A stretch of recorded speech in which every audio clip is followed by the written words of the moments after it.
लालू प्रसाद यादव और तेजस्वी यादव की जद्दोजहद के बाद आखिरकार उसामा और हिना साहब आरजेडी में शामिल हो गए। तस्वीरें निकलकर सामने आई जहां पर उसामा और हिना साहब दोनों को लालू प्रसाद यादव ने राष्ट्रीय जनता दल की सदस्यता दिलवाई और उसके बाद राजनीतिक गलियारे में हलचल तेज हो गई। सवाल ये उठाया जा रहा है कि आखिर हिना साहब और उसामा साहब जो शहाबुद्दीन की मृत्यु के बाद लगातार राजद से नाराज चल रहे थे, नाराजगी थी, लेकिन आखिरकार कई सालों के बाद ये नाराजगी कैसे खत्म हो गई। राजद की तरफ से यह भी कहा गया था कि हिना साहब लोकसभा चुनाव राजद की टिकट पर लड़ सकती हैं, लेकिन हिना साहब ने इसे इनकार कर दिया। उन्होंने कहा कि राजद ने मेरा अपमान किया है, मैं अकेले चुनाव लड़ूंगी, निर्दलीय चुनाव लड़ूंगी। हालांकि मेरे पास बड़ी बड़ी पार्टी आ रही है, मुझे कहा जा रहा है कि आप उस पार्टी में शामिल हो जाए, चाहे वो जेडीयू हो, बीजेपी हो, चिराग पासवान की पार्टी क्यों ना हो, लेकिन मैं निर्दलीय चुनाव लड़ूंगी। सिवान लोकसभा का वो सीट जहां से हिना साहब चुनाव लड़ती हैं, लेकिन दूसरे नंबर पर आती हैं, हार जाती हैं और उसके बाद जब 2025 में विधानसभा चुनाव है तो उसामा को सेट करने हिना साहब लालू के पास चले आए। मेरे साथ तेज प्रताप जुड़ेंगे और हम आपको इस मसले पर बताएंगे कि आखिर क्या हो गया ऐसा। तेज प्रताप, हिना साहब नाराज चल रही थी, लगातार तेजस्वी यादव और लालू प्रसाद यादव की तरफ से कहा जा रहा था कि आप आ जाइए, पार्टी में आ जाइए, लेकिन हिना साहब नहीं आ रही थी। आखिर क्या हो गया?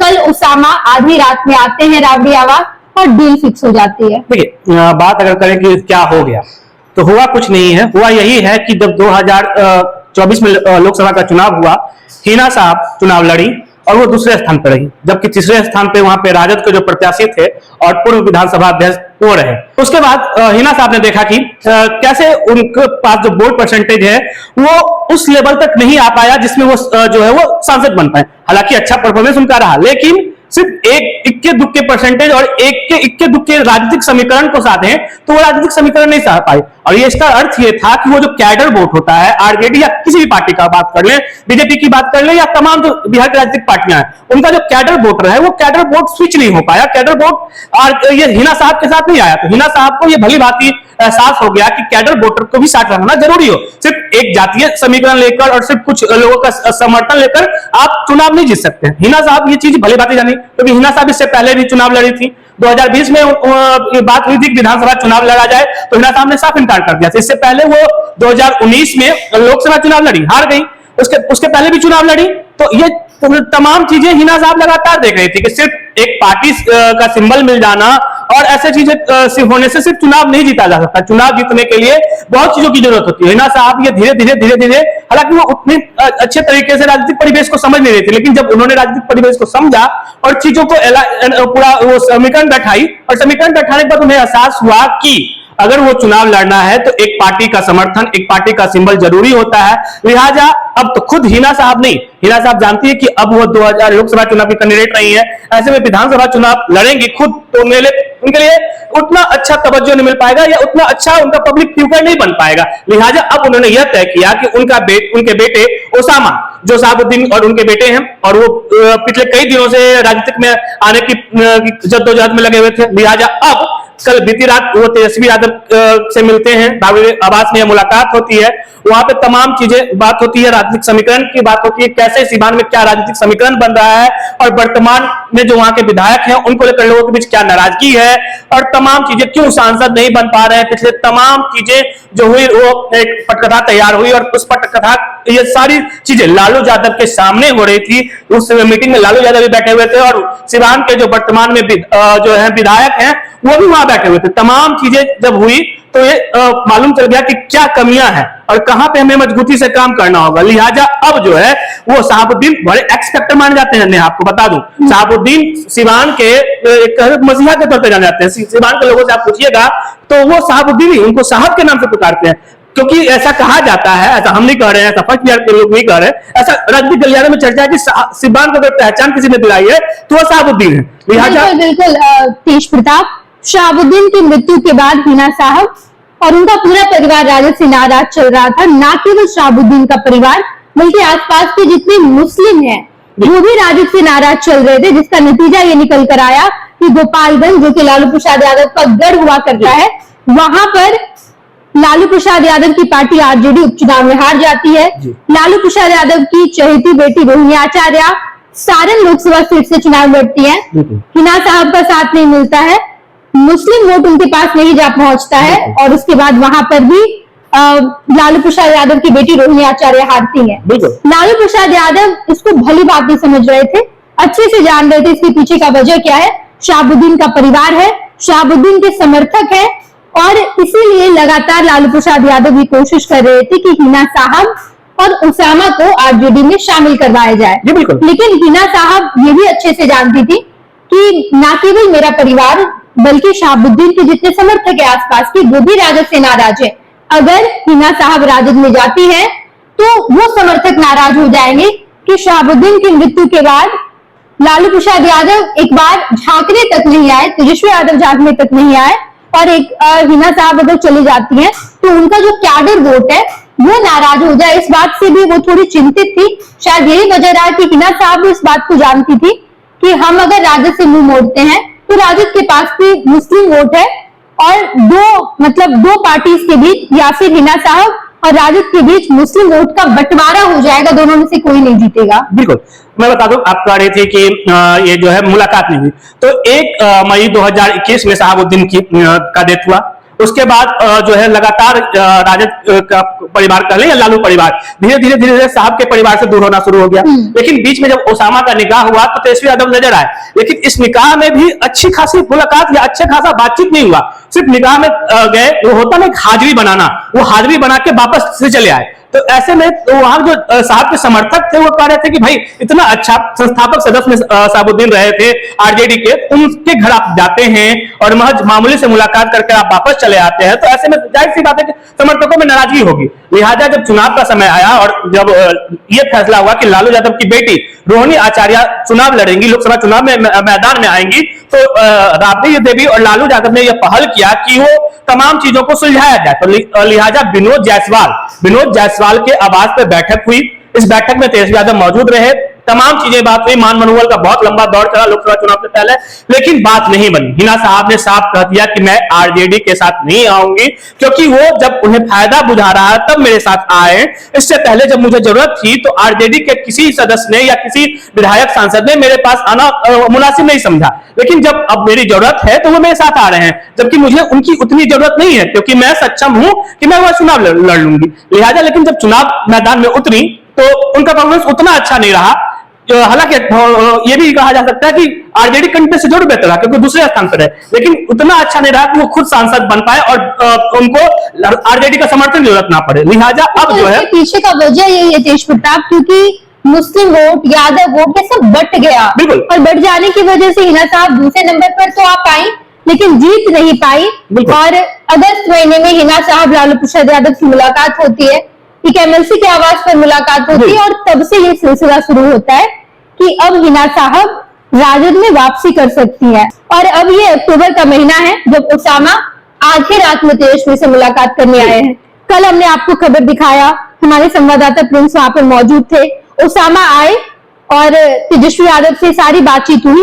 अगस्त महीने में हिना साहब से भी बातचीत हो गई थी, और अभी जो जानकारी निकलकर सामने आई है, जानकारी ये है कि उसामा विधानसभा चुनाव लड़ सकते हैं, उन्हें सीट दिया जाएगा, राजद की तरफ से सीट दिया जाएगा। और यही वजह है कि उसामा को सेट करने हिना साहब जानती है कि शहाबुद्दीन की विरासत को अगर कोई आगे ले जा पाएंगे तो उनकी खुद की बेटी उसामा है, और उसामा अगर राजद के संपर्क में आते हैं, एक साथ होते हैं, तो जिस तरीके से शहाबुद्दीन जब जीवित थे उस वक्त मुसलमानों के बीच शहाबुद्दीन सबसे बड़े नेता हुआ करते थे, अब उसामा भी उतने ही बड़े नेता बन जाएंगे। और अगर अभी गलती करती हिना साहब, राजद में नहीं आती, अगर किसी और पार्टी में चली जाती तो मुस्लिम वोट का बंटवारा हो जाता। राजद में आने की वजह से मुस्लिम के बीच सबसे बड़ी नेता हिना साहब और उसामा बन सकते हैं।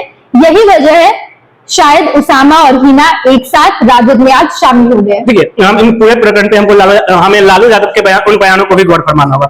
लालू यादव से जब मुलाकात के बाद आज जब आरजेडी में शामिल हुए हिना साहब और उनके बेटे, तो उनसे जब सवाल किया गया, फर्स्ट बिहार के संवाददाता ने उनसे सवाल किया तो उन्होंने बहुत ही शालीनता से जवाब दिया। लालू यादव ने कहा कि ऐसा नहीं था कि साहब के परिवार से मेरा संबंध नहीं था और इन तमाम चीजें नहीं हो रही थी, उनसे बातचीत नहीं हो रही थी, हमसे बातचीत हो रही थी, दूरियां थोड़ी बढ़ गई थी, लेकिन अब उन दूरियों को पाटकर नजदीकियां बढ़ा दी गई है। तो ये बयान जो है अपने आप में एक संकेत देता है कि भले ही लालू यादव का परिवार जो है उस हिना साहब से कहने को ये चर्चा हो रही थी दूर था, लेकिन लालू यादव ने संकेत दिया कि उनके जो वहां के विधायक थे या तमाम चीजें थी वो लगातार संपर्क साधने की कोशिश में जुटे हुए थे। चाहे विनोद जायसवाल की बात कर ले या अवधेश नारायण चौधरी की बात कर ले, ये तमाम ऐसे नेता थे जो लगातार हिना साहब के संपर्क जुड़े हुए थे। हालांकि बात नहीं बन रही थी, हिना साहब यह कह रहे थे कि उन्हें जो ओहदा चाहिए था, उन्हें जो पदवी चाहिए थी, जो साहब जिन्होंने आरजेडी को सींचा, जिन्होंने आरजेडी के लिए अपना खून पसीना बहाया,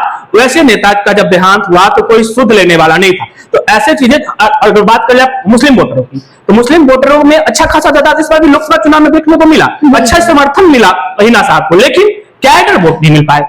कैडर वोट बहुत जरूरी, बिहार में अगर आप राजनीति में करती हैं तो कैडर वोटरों को देखना बहुत इंपॉर्टेंट हो जाता है, क्योंकि कैडर वोटर ही ऐसे वोटर रहते हैं जो घर घर जाते हैं और कैडर वोटर से ये होता है कि उनके पास तमाम चीजें होती है बताने को, ऐसे चीजें होती है जो पार्टी से जुड़े बड़े नेताओं का चीजें हो जाती है, जैसे लालू यादव के नाम से भी कुछ वोट मिलते हैं, एसपी के नाम से कुछ वोट मिलते हैं, ऐसे ही बीजेपी के भी तमाम ऐसे नेता होते हैं या कैडर होते हैं, क्योंकि कैडर वोट ही एक अहम हिस्सा होता है ऐसा। लेकिन जब हिना साहब चुनाव लड़ी तो कैडर वोट उनके साथ नहीं रहे, तो हिना साहब जब चुनाव मैदान में आई और तमाम चीजें जब उन पर रिजल्ट आने के बाद उन पर पूरा समीकरण तय किया गया, तो यह समीकरण साफ साफ यह दिखा रहा था कि अगर M22 समीकरण यानी मुस्लिम और यादव समीकरण आरजेडी के साथ रहे और उसमें हिना साहब का सहयोग मिल जाए तो ये मजबूत थी, और ये जो पाटने का सिलसिला है, जीत हार का जो वोटरों का अंतर है वो आसानी से पाटा जा सकता है। और इसलिए हिना साहब ने यह भली बात समझा कि अगर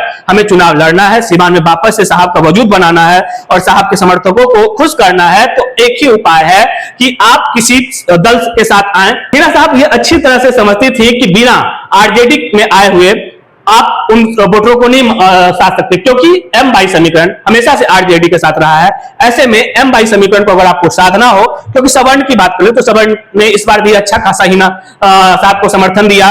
अन्य जातियों की बात कर ले तो अन्य जातियों का जो था उनका अच्छा समर्थन हिना साहब को मिला, लेकिन M22 समीकरण का उतना समर्थन नहीं मिला जितना उन्होंने उम्मीद किया था। लिहाजा अब हिना साहब ने यह तय किया कि M22 समीकरण यानी कैडर वोट जो आरजेडी का है उसको साथ लाना है, तो आपको आरजेडी के साथ जाना होगा।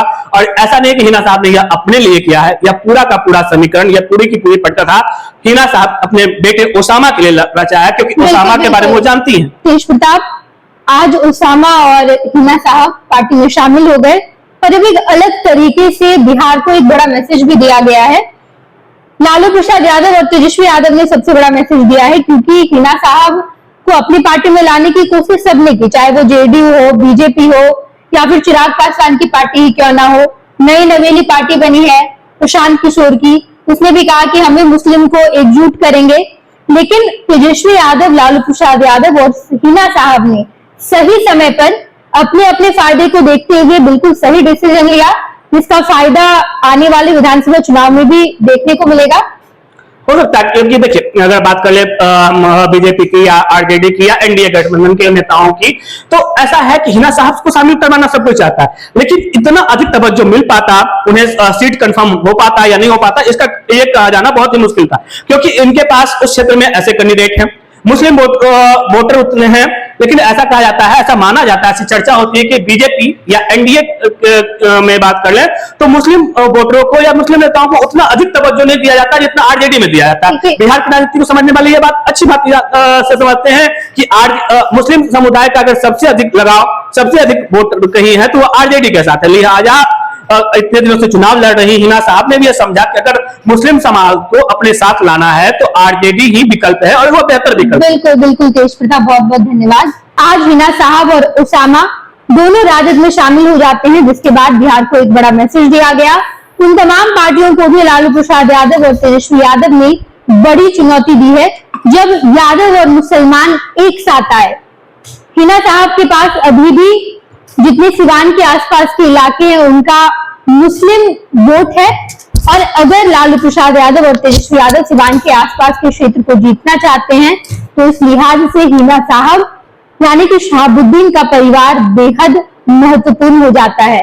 अब हिना साहब और उसामा ये पार्टी में शामिल हो चुके हैं, और अब आगे क्या होगा ये हम आपको जरूर बताएंगे। विधानसभा चुनाव 1 साल बाद है। इस विधानसभा चुनाव के पहले राजनीतिक गलियारे में जो भी हलचल होगी सबसे पहले स्वच्छ बिहार झारखंड आपको बताएगा। देखते रहिएगा स्वच्छ बिहार झारखंड। पनोरमा ग्रुप, जो सोचता है वो करता है। ये लो मुंह मीठा करो, आज मैंने अपना जॉब छोड़ दिया, अब हम पूर्णिया वापस जाएंगे। जॉब छोड़ दिया है? मतलब ये घर कैसे चलेगा? हम करेंगे क्या? और माँ बाबूजी क्या बोलेंगे? इसलिए मैं एक और मिठाई का डब्बा लाया। अपने बिजनेस के लिए लोन अप्रूव हो गया।